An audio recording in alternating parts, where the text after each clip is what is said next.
realized that I was paying for kids, so that was my idea. So who's new to 1 million cups? Thanks. Would you guys introduce yourself? My name is Robert.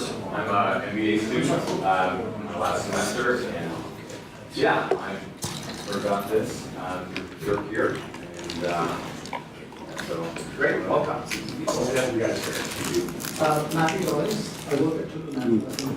I'm a studies for investor. These ones are very weak. Great, great. This is a place today. Whoever, anyone else? Yes. I'm Lee. I'm kind of freelance mathematician trying to solve still slightly more problems than I create. But I'm also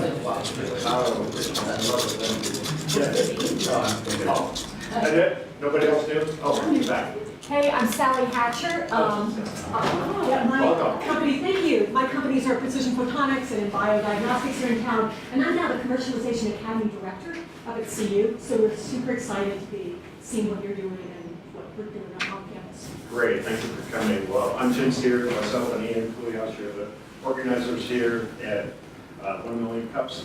And what happened to Chris? I make it Oh, out. oh yes. Announcement, yes. Well, yeah, great. Christmas party. So for everybody that missed the Christmas party, hope you get to do it again next year because the response was awesome. I think we had a really good time.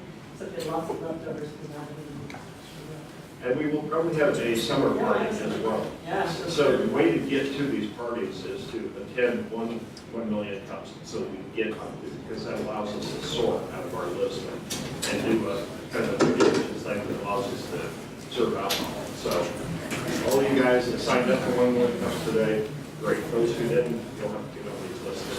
Different. We have like a giant pig and sun solstice bonfire. Yeah. Only if you bring the pig. I want pig on the fire. So the second part of my announcement is that myself and Mike Busher are butchers of Boulder New Tech, which meets on the second Thursday of every month on the campus at Idea Forge and Plumbing, free parking in front. January, we are trying to get an aerospace meeting, so it should be really interesting. There's so much will be the night that cars are becoming an aerospace corridor. They're actually starting to mean it, and so you will not believe the number of startups that are doing aerospace. There's somebody that's doing a supersonic jet right now called Food Supersonic. Yeah, Exodus is going to talk and try to get boom. If you are in aerospace, please come talk to us so that we can put you on the list. And then in February, we're going to do a science night, so we have some people from Sally's group coming. Maybe this guy here today would like to be a presenter at Boulder Tech in February. And March might be a little bit more open, a variety of different things, but it's free, it's fun, it's been around for 12 years, and we just moved it to the campus last year to try to get more integration between Sally and So 6 o'clock, second Thursday, except for February, we're moving it to the 21st because the second Thursday is Valentine's Day. So just go to the meetup, look for Boulder New Tech, and sign up. Super, super. Next week, day after Christmas, we will be having a 1 million. I'll send out a notice on that. And within the 2nd of January, or the 3rd of January, we're back on it. Which one's Wednesday? Second. Okay. Cool. So, on road time, Chris Lee. So, Chris, what's the design of your presentation? So this is it's formulated as a pitch. Okay. And what do you want the audience? So just basically poke holes in it. Tell me if there's any sticking points, things that weren't covered well. You know, things that are realistic or anything like that. Cool. All right. Carry on. Okay.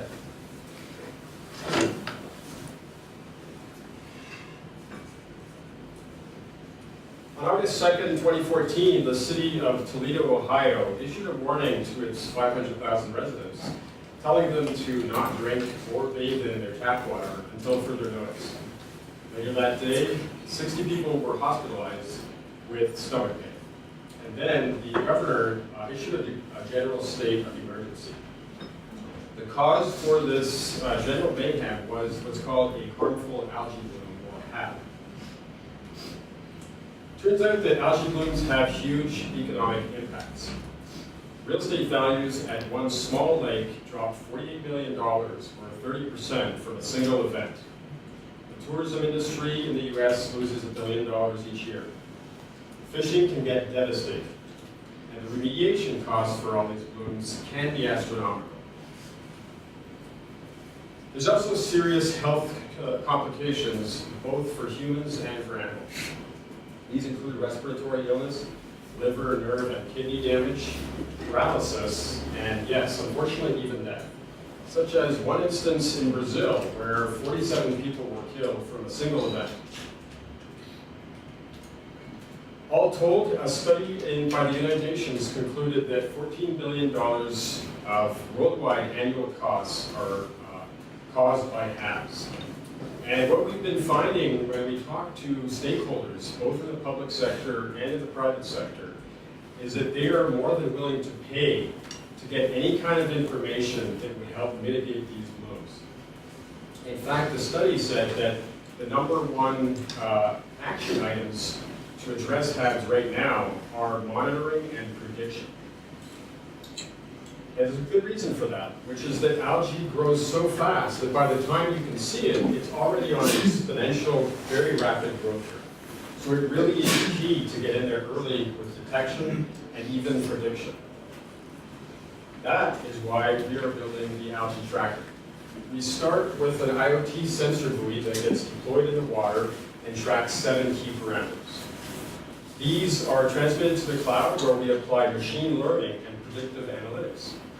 At that point, we can update a dashboard so that our customers can stay informed, and we also issue notifications so that they can intervene before it's too late.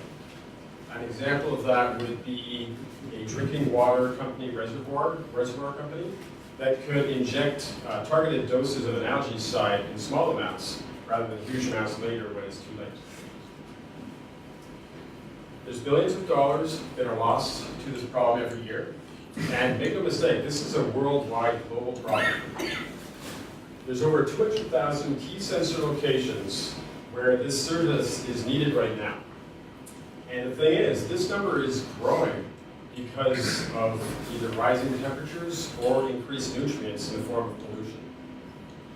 We're anticipating growing to 10,000 subscriptions to our service, which would be a total of $11 million of annual recurring revenue in 5 years. We have been talking to 2 groups of customers about this service. And the first one is more in the public sector. That's the Departments of Environmental Protection, EPAs, the USGS, the BLM. They spend a lot of money on this already. The other group are so-called water management companies, and they manage hundreds of thousands of lakes, rivers, ponds, anything that you see around here often is managed. The contract size for any of these entities can vary between $5K and $3 million of annual subscription-based revenue. What this means is that they're quite large and they're very easy to reach, these customers, either at conferences or simply by picking up the phone, looking at their website. So as a result, we're going to be focused on outbound marketing. Revenue model is that it's mostly subscription-based. We have a $260 cost of goods for the buoy. The initial purchase price is $299. Then we have an average monthly subscription of $150 per month per buoy. And then after that, we can then resell the same data that one person is buying to other third-party consumers like governments or what have you. At this point, I've been going to conferences and picking up the phone, talking to potential customers. At this point, we already have letters of intent for $300,000 of annual recurring revenue and $60,000 of initial sensor sales. We've found a great partner at a university to do product validation, product testing with a lot of biology expertise. Our MVP is 1/3 built, minimum viable product, with 4 sensors and a basic cloud dashboard. So we have a good, strong market pull, and our next big milestone will be to deploy our MVPs by late spring at key customer sites. This technology is very ripe for cutting-edge IP. We're looking at some new proprietary digital signal processing methods that will allow us to use lower-cost hardware components. We're building out a predictive analytics engine that no competitor has. We're going to be featuring automatic feature updates, and all of these things are features that the current competition does not have. Now, there are good companies that make good algae sensors out there, YSI and Turner, for example. But the problem is that they're so expensive, $30,000 for a Boolean sensor, 100 times what we're proposing, that it's absolutely not scalable in the way that's necessary in order to do good monitoring and good predictive analytics. It just can't be done when it's costing you $30,000 per. You need to have tons of data out there. Not to mention they don't have the analytics or the dashboard or automatic feature upgrades. So I'm Christopher Lee. I'm the CEO of Aqua Real-Time, and I have 5 years of experience building algae monitoring systems for a previous company which I founded and bootstrapped called Algae Lab Systems. My software director has been and will be Yuanming Chen. We've been working for 10 years together. We'll be bringing on Laura Levesque as our marketing director. And we have 2 fantastic advisors, John Burge for optics engineering and Mr. Scott McClure for product management. Our growth strategy will be to start off with a small number of sensors deployed at key customer sites where they can gather data and we can prove out the hardware while we build up the sales pipeline. In the second year, we'll be ramping up production, and in the third year, we'll be adding in the reselling of the data, and in the fourth year, we'll be adding the global expansion. Our exit strategy will be to be acquired for one of our key competitive advantages. Those are the mass deployment at low cost, the predictive analytics, and the subscription-based pricing model.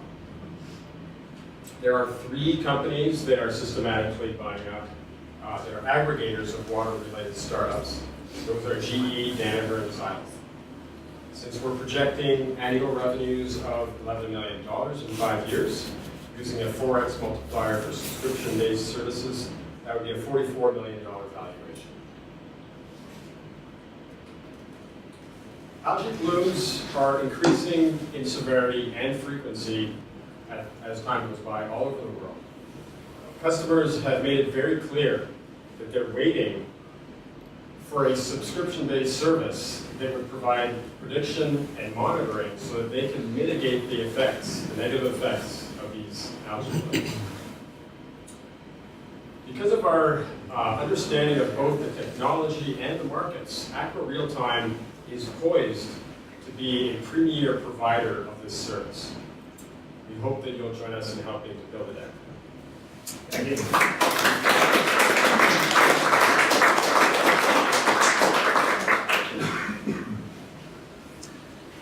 Ground rules, everyone, as you ask questions, let us know who you are. I'm Scott Jacobson. What's the lifetime of a buoy and how will it communicate the data back to So it's cellular-based, solar powered, and the expected lifetime in practice we're counting for 18 months. So we're expecting to spend another $150 to repair, refurbish a sensor every 18 months. So does the subscription then include Subscription means a permanent warranty. Sorry? So subscription implies a permanent warranty. And automatic feature upgrades as new technology comes online. Hey Chris, can you hold this up? Is this it? Oh yeah. So this is a mock-up of what it will look like. It floats. It's got the measuring systems on the bottom. It has solar power. It will also have a big cellular antenna on the top. It's anchored? It's anchored. It will have an anchoring point here. And that's actually a good point. Our customers, they've made it clear repeatedly, they can take care of that. They are going to go install it. They're used to, that's their deal. They are water management companies, the USGS, they go into the water, they have boats, they have whatever, they install it. And we're counting on a 6-week average maintenance time frame. And they're thrilled with that. What is this? Does it replace people physically going? Yes, and it taking replaces water people samples? physically going. and it multiplies. Rather than have, so one person may be able to go to 3 sites per day. They can, and that, they're being paid full time. This is $150 a month, basically. And they can deploy, the idea is that in Lake Erie, right now, with those $30,000 buoys, maybe they would have 100 in Lake Erie. Well, maybe we can have 10,000, so at the same price. Actually, she was. My name is Kim Hedberg. I'm previously a hydrologist. And so one of the main problems with algae is that it's caused by non-point sources. So it's not from an effluent, it's a pipe that's going in. It's from, Lake Erie probably has, thousands of homes that have poor septic systems.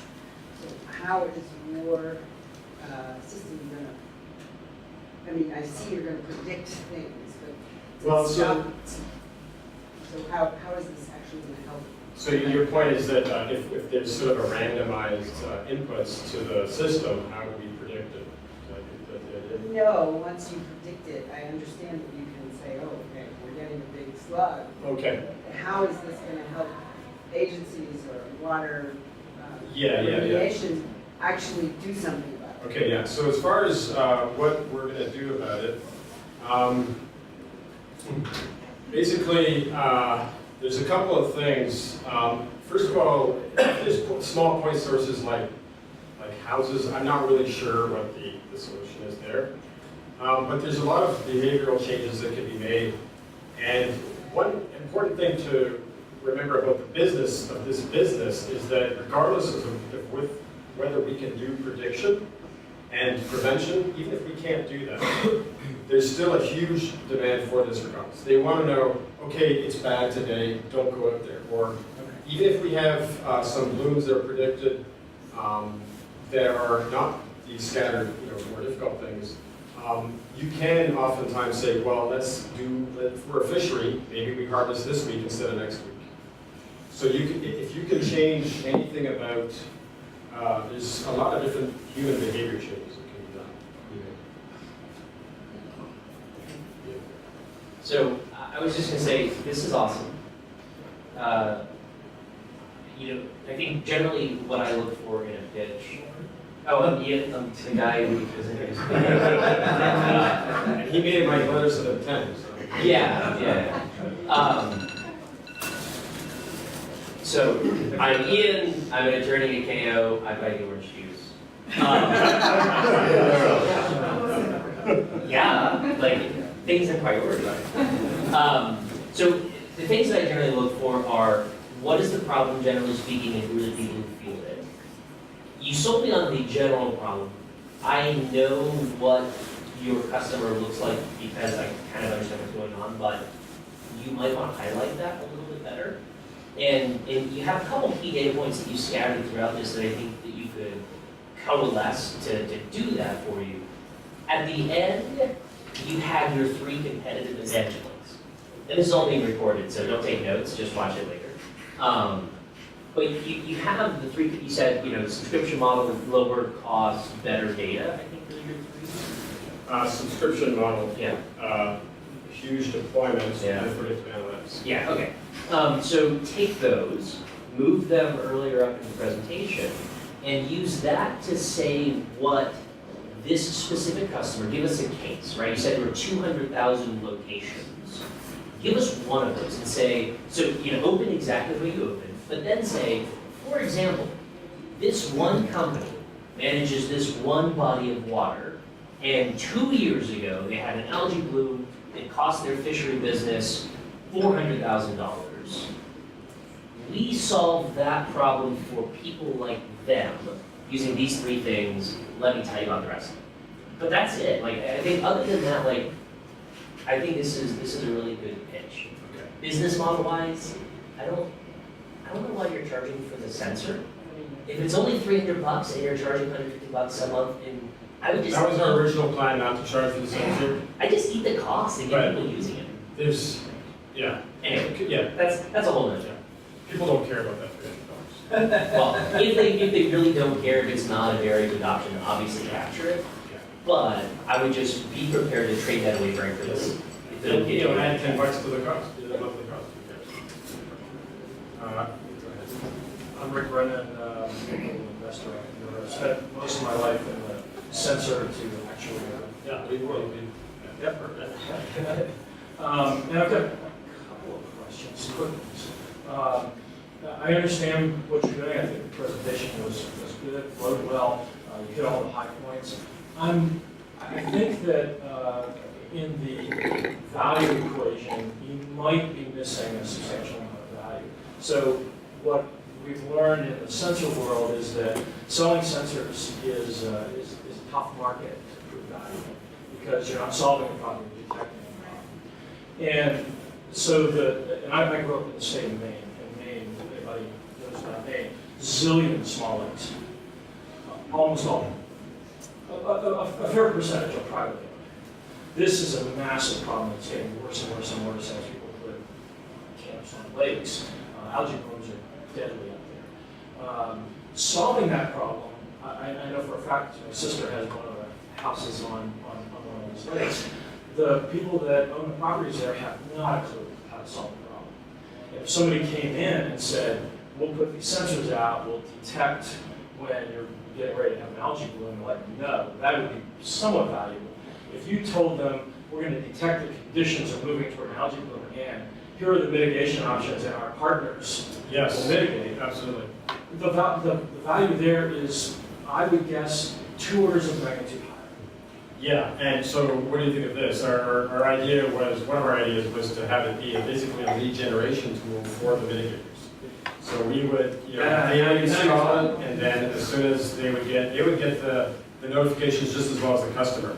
And then they would ping the customer and say, hey, looks like you're in trouble, do you want us to help? So the disconnect for me is, at the beginning, you do a really nice job of laying out the problem and laying out the massive cost that problem causes, but you don't connect it to who really that cost is borne by. And that's the real problem, right? Those people have that cost. And then if you tie that to, we solve that problem, then the $11 million is trivial. I would say your revenue might be, multiples of that, 10x that. Why are you only predicting 11 million if you actually solve the problem? I really don't know what problem you solve. I sort of do, but it's not the big problem that's buried in this presentation. So I don't know. That's fine. Thanks. I mostly have something to add on to that. Let's see, I'm Lee Boucher, mathematician, troublemaker at large.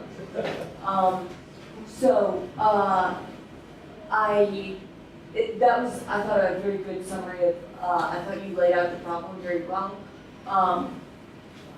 One thing that I particularly noticed was that you referenced a number of times the predictive analytics, but didn't give any specifics about how much time in advance you would be able to give someone a warning, and how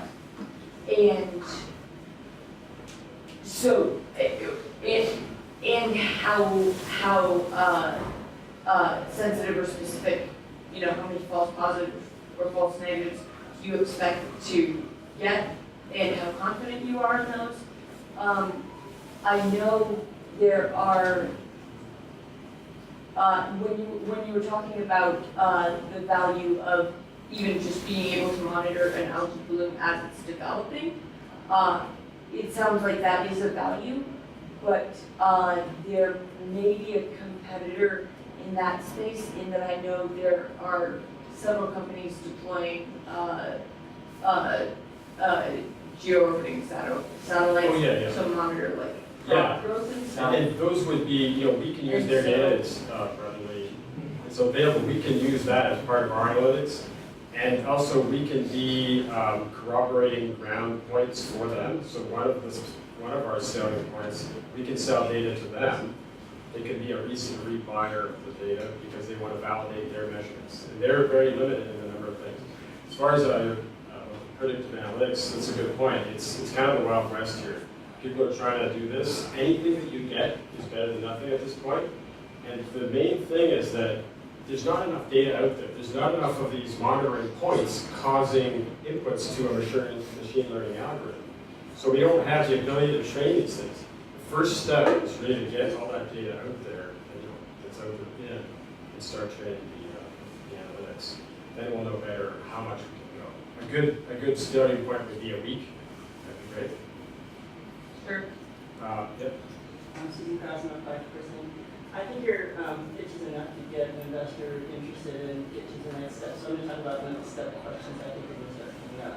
Because I'm 5% and I'm 5%, I'm going to start asking questions like, well, when will you be able to validate this? That it's really working, that it doesn't get stuck with algae, and it's stuck the sensors don't work, or how long will those sensors work, and how will you actually do all the maintenance if they're spread all over the world? Are you going to have contract maintenance, and how much is that going to cost you? And what if you have manufacturing or serious startup problems? How are you going to get over those issues? Kind of those kind of direction of those kinds of things I think will be really important questions. Particularly since I didn't see anything about IP in here, like if it's sensors and data going to the cloud, you said, yeah, we're going to do it smarter and a little better, but it was kind of obscure. Obviously, they're going to dig into why is it better? Do you have IP? What is it? And have you secured it yet? Couple of things on your presentation. One is at the very end, you see, I'm so-and-so, and I'm ready to start up doing this, and I'm, as an investor, like, so he did this, and that must not have worked out. That's my first red flag. It's like, well, you already did this, it didn't work out. Why is maybe he learned and he's going to do it better? Sounded like I did the same thing exactly, or? Well, I'm just saying, I don't know, but I could take it as a negative, I could take it as a positive. He knows about this business, he learned from his mistakes, and he's got a better idea. Or I could go, he doesn't know how to make a startup go, he already tried this once and he failed, right? So I think a little clarification there. And a few of your numbers that you're throwing out are not specific enough for me. They don't really quantify exactly what that number means. And the very last one where you have three-figure valuation, 3.5 million already, the little decimal point is really hard to see, but I did catch it. Why is your valuation at 3.5 million already? And that's a pretty bold statement. So just a few of those things I think are important. And the last thing I would say is I think you need just a little bit of pitch coaching. You're a little hesitant and eyeing quite a bit, and just a little touch more on enthusiasm about we're solving this really problem. There's global, I don't know if you said global warming, but if you didn't, you should say it 2 or more, 3 times. Well, it's really sketchy to talk about that, But we do have, whatever the appropriate word is, right? But maybe a little bit more about re-emphasizing that point that this isn't going to get better because if the earth is warming, algae blooms faster, blah, blah, blah, right? Just a little bit more passion about the subject and how you talk about it. Sure. Thanks. We do have answers for most of those questions. Originally, the presentation was intended to be 6 minutes. This one for 1 million cups, I made it to be 9. So, honestly, we just can't go into all that kind of detail. But we have answers for many of these questions. Go ahead. I want to add on to Rick's comment. I'm Mike Carey. I'm a patent attorney and an entrepreneur. The business model that I think you might want to consider, maybe you have, but is the alarm system people who go home to home and sell an alarm to every resident in the United States. There's huge revenue there. And there's not as many lakes as there are homes, but just among HOAs and golf courses, it seems like kind of the way that you made it look at it is kind of like Lake Erie. One government agency, that might be a big contract and that might be the way to go, but it seems like if you could catch every golf course, you could catch, or 10% of golf courses. And kind of like, and have the subscription model that's not per buoy, but it's kind of like, hey, we're going to go to all of these guys and we're going to be the alarm system guys, or the pest control guys for algae. Yeah, that's good. Such a pest. Go ahead. Hi. You. I'm going to be the idealist from Boulder. Walking into the room, I didn't know much about algae, although I've been affected by it. But I thought your presentation was really good. I'm stuck at a certain point in the presentation where you juxtapose something you put on a slide that said amounts of prevention, which I love that Ben Franklin statement. And then just after that, I said, wow, you're going to prevent algae? Except you're not, of course. But and then combined with, these are the also ran slides. I wish you would algicide that more? Because all I heard on the next thing you said, we're gonna throw algicide at it. No, we're saying that this is one of the steps that they can do. So that we can enable prevention. They wouldn't know to do that without us. It's a reality that in some cases people will have to use algicide, and they can use a tiny amount, or they can use a huge amount later. So that's the benefit. Well, I know that. I guess I was thinking about an uninformed investor, and I was like, being built up here, and then whoever is going to throw algicide at it. Okay, yeah, okay, that's a good point. Go ahead. Two things. First of all, early on in your presentation, I'm Mike Boucher, local founder, guy who can't remember to introduce himself at the beginning. So, early on in your presentation, you said you had a number of 10,000 subscriptions leads to $11 million in revenue. Yeah. That's about $1,000 per subscription. And that seems to align with other numbers we saw later, which is $250 per month. Does that mean you only? Yeah, so it's $150 per month. There's a seasonality to this. So during the active months, people aren't going to pay like the winter because there's no blooms that happen. So we've got it totaling about 1,100 per year. Okay. That's for the initial sale, for the person who buys it. For the person who rebuys it, it might be less, like 700. And it's a sliding scale. You can get volume discounts. You might get, someone may get all the sensor data from everyone and get just a huge package deal. Right? So follow-up would be then, your 18-month prediction, is that 18 months of data supply, or is that like January to next July? 18 month that he was asking about for the lifetime of the sensor? Yeah. That's just our expected time that, whether it's because people bump it or because there's a mechanical failure or whatever, there's going to be a warranty event that causes it to be returned within on average of 18 months. Okay, and then the second thing was, I have to disagree with almost everybody else. I'm not sure that you did lay out the problem. And the reason I say that is that problems occur to customers, problems occur to people that are going to give you money. And algae blooms aren't necessarily a problem to people that are going to give you money. Their problems are, I could get more customers, except that to do that right now, I have to pay $30,000 per buoy, and you're going to give me a cheaper buoy. Or I could, I could do more, except that I have this barrier. So I don't think that, I agree that algae bloom is what drives the market, but as far as a problem faced by your customer, I don't think any of them have problems with algae blooms. I think they have problems with. Well, you're talking about end users. Our customers aren't the end users. So we're never going to sell to the guy who owns a house on the lake. We're going to sell to water management companies that are making business, their business model is to sell as much stuff as they can to those people on the lake. I get it. Or to the public sector guys, the EPA, whatever, they have their own business. Sure. So like water management companies manage golf course lakes, HOAs, all sorts of things. So they would be our funnel to the other. I get it, but their problem is not algae. Their problem is the sensors they have to buy are too expensive to sell to mid-sized and small golf courses. Okay. And so while algae drives their business, the problem is that they can't reach more customers because of cost structure or because of the difficulty of maintenance or whatever. Okay, yeah, thanks. Rick Lukash, Boulder Angel Investor. So first of all, congratulations on doing a presentation where it actually shows some sign that you read up on housing presentations. We don't always get that here. One shot. So just a few things. First of all, I'd reinforce, I think, with Susan's point about IP. I'd do more about that. On the exit value, somebody suggested that you get more by being referral source for your partners. One place I felt a little bit let down was when you showed the exit value. So I thought this looks really neat. Okay. In terms of maybe touching on the presentation, if you were heavier, doing something like a little more, we could grab people's attention. But well, let me address that real quick because I've been pitching in Denver, and the general consensus is don't bring that up. People are going to get angry. just don't bring it up. You can have a slide to that effect, and people, but as soon as you know, half the room is gonna get, it's gonna polarize everybody. So, on that, raise of hands, who thinks I should mention climate change? This is Boulder though. That's a minority. It's still a minority in Boulder. I think you can go after it a different way.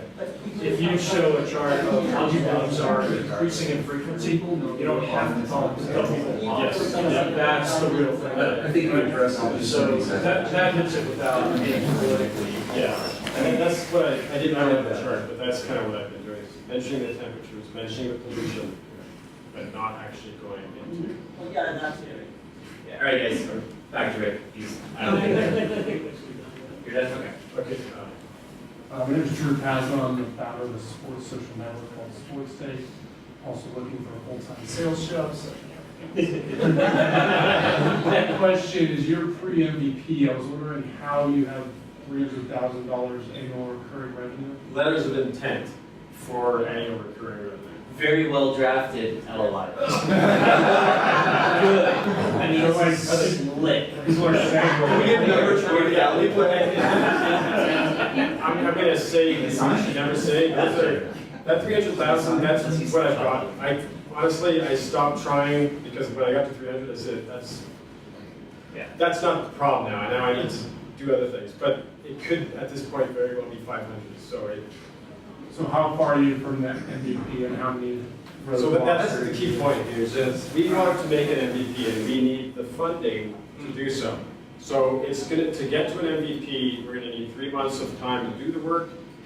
We have a plan of who to use. We have a company that specializes in the optics. It's basically an optical draw. We have 4 of the sensors done of the 7.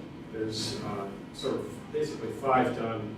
And there's 2 that are tricky, and those are the ones that require some specialized knowledge. We'd rather just use a company that's kind of does that kind of thing. We know how to do it, but we don't know how to do the details, and there's a lot of little mechanical things, angles, and optical filters, and so on and so forth. So 3 months is the time frame that we need. We're not allowed to talk about the amount of funding that we're talking So about. don't ask for money, but if you needed money, how much, and you know, nobody's fundraising here, but to solve the problem, time and dollars to get to product.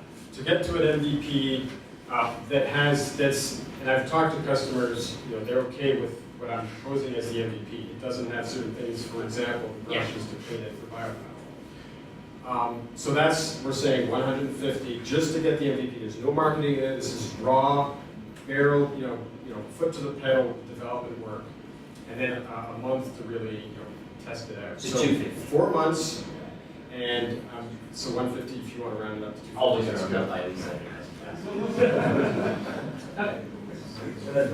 Yeah, double again, add some more time, and then assume everything breaks and fire when it started. And just to be clear, if we were funding, raising funds, that's the kind of the bridge funding. We're not saying that that's what we want in the Yeah. That's just That's MVP. MVP. We have another number for the 18 months.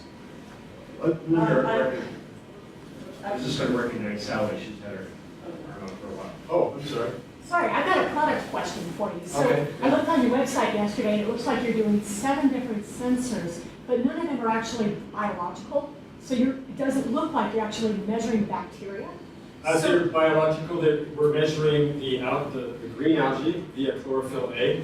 Chlorophyll A is a pigment inside the algae cells. Okay. We're measuring cyanobacteria by phycocyanin. Okay. So those are the 2 kind of tricky things that we're going to have in the MVP. So is that, yeah, that's what I'm wondering, is how is your product actually it is going to actually predict whether the bacteria is present, not the algae bloom itself? Because the algae bloom doesn't matter. So there's, that's a really good question. There's the presence of the amount of the cyanobacteria that's present is proportional to the amount of fluorescence of the phycocyanin. That's what we're measuring. there's variations in the relationship. The number that we get isn't always exactly that. So we're doing compensations with solar light, for example. That's another thing that competitors don't do. And then there's this thing called in order to find out, is this a bad bloom or a harmless bloom, there's the ratio of the chlorophyll to the phycocyanin. So if they're both kind of going equally, that's good. If the phycocyanin, which is the bacteria, suddenly passes the chlorophyll, you've got a bad ratio there. That means that you're looking at a toxic algae bloom, or a higher probability of a toxic algae bloom. So right from the get-go, we can do prediction without doing any machine learning or any cool math.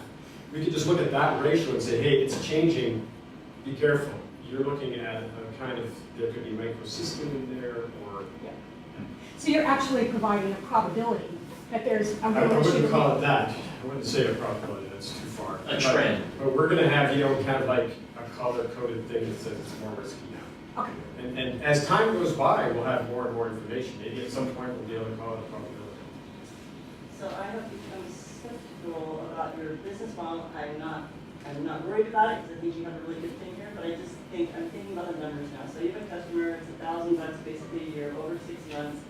Your device with 7 sensors, I don't believe that the cost of that thing can even be the target for selling it. Maybe it's loss leader, you're going to sell it as a loss leader. You have to have contractors that are going to support and fix these things and replace them every potentially 18 months of use. So we're not going to do any maintenance. No, I know, but you still have to, somebody has to pay, there has to be money that goes to Yeah. maintenance to keep them working. They have to replace every 3 years approximately, according to your math, like. 18 months. I don't, so is that actual 18 months or 18 months of use?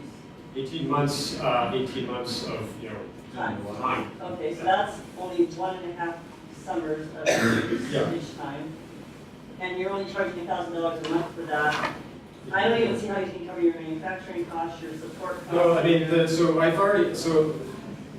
all I'm saying is you could probably, if your competition is $30,000. but there's their business model, so we're looking at companies, their pure business model is to sell it for as much as they can. I've spoken to the guy who buys the... All I'm gonna say is that you could, I think you need, probably will need to charge more than $100 a month to make it kind of money work. Well, so the range is actually 100 to 300, and I just put in 150 to keep it simple. So it can be higher than that. And by all means, maybe it is. I'm just curious how deeply you could dig into all of those other We've done, costs. so as far as the manufacturing costs very deeply, we can talk more after. I can give you, I have a bill of materials that's actually $160 for all the management systems and pretty much everything. But that doesn't include the NRE and cost of goods. But no, well, that's, yeah, so the cost of goods doesn't factor in NREs. That's development costs. So the cost of goods is the price it costs me to make it once I've built 1,000 of them.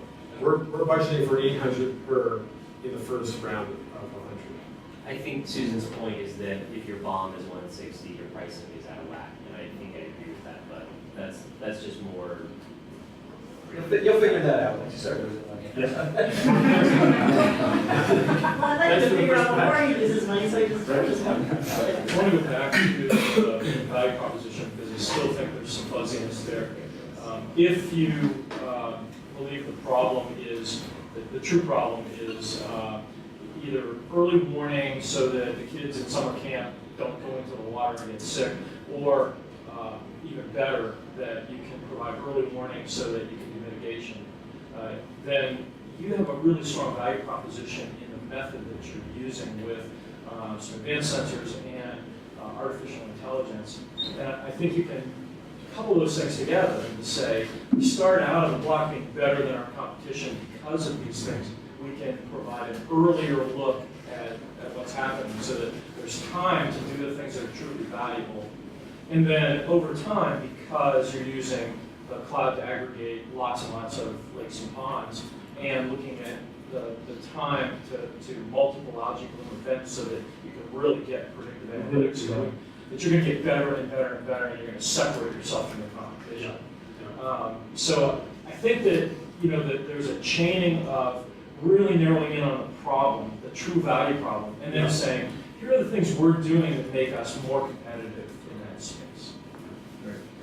Say we got about 8 minutes left. Yeah, he's had his hand up since the very beginning. Okay, yeah, very good. All right, so one thing I didn't see was anything about you know, there's a known number of HOAs, most likely, in water treatment plants.